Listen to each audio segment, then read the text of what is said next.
This might be the hardest track I've ever had to write,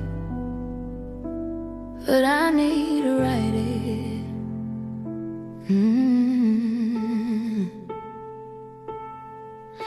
If I could go back in time and talk to myself as a girl, I'd tell her that taking care of others wasn't why she was brought in this world, that she didn't deserve all the pain she was forced to endure, that real love doesn't mean trading and souls getting violent or starting a war, that her father loved her even when it seemed he loved the alcohol more, that her mother loved her even if she didn't always know how to assure, that her normalcy insulted her sister's entitlement, she wanted you insecure, that her uncle wasn't an ally or a nice guy, he was an asshole and a predator.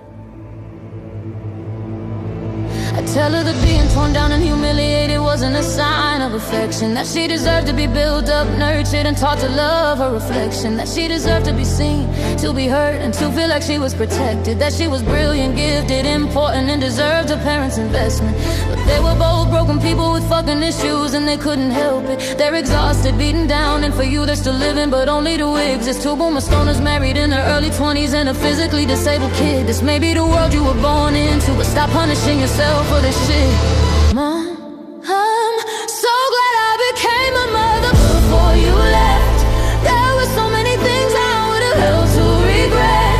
I'm grateful I got a chance to understand how it felt to hold that baby and imagine how many nights you wept when you found out your firstborn wouldn't take another step. Seeing how your family used to treat you and imagining how alone you felt. Watching the love of your life die slow as dad withdrew and grew more depressed. You did the best you could do and you knew that out of us two I needed you less. You made me the woman and mother I am, and to have had you I was blessed.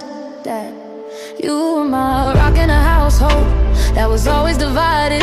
T was crazy as a motherfucker, thought she owned mom entirely. She started shit on the regular, trying to turn mom against you and me. Ma couldn't see it, but as much as you loved her, you knew she was evil. So you always had my back and I had yours through every season. Then one day you just checked out, leaving me to battle the family's demons. I wish I would've told you then how much it hurt that you were needed. Not sure it would've mattered to your mental health, you had conceded, but I survived. And I just wanna hear you were proud of me while you were still breathing. If I could go back to teenage me, I'd tell her self-destruction wasn't the remedy, that those niggas in the street ain't your family, that hurting yourself isn't gonna fix anything, that there's no use trying to prove what others choose not to see, that causing your mom pain would haunt you for eternity, that trying to save your dad wasn't your responsibility, that your sister turned into who your mother enabled her to be, to stay true to your heart even though the weight of it is heavy, to not let anger and resentment take residence where hurt used to be,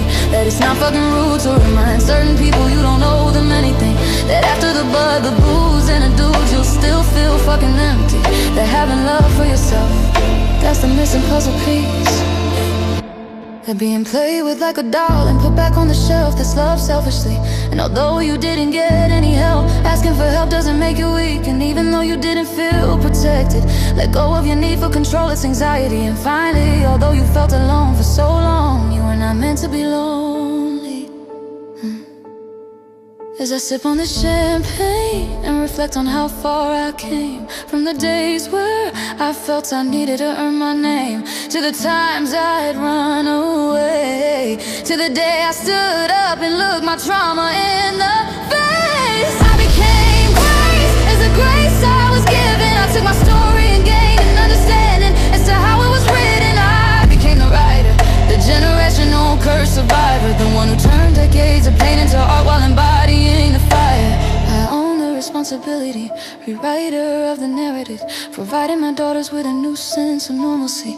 I broke the chains, and while the little voice in my head still sometimes tried to put me in a cage, I no longer am my pain, though. And I understand that it was always felt, even if it was never said. I love you both, and I thank you for being the best that you could, even when you were sinking, even when life felt like there was no hope.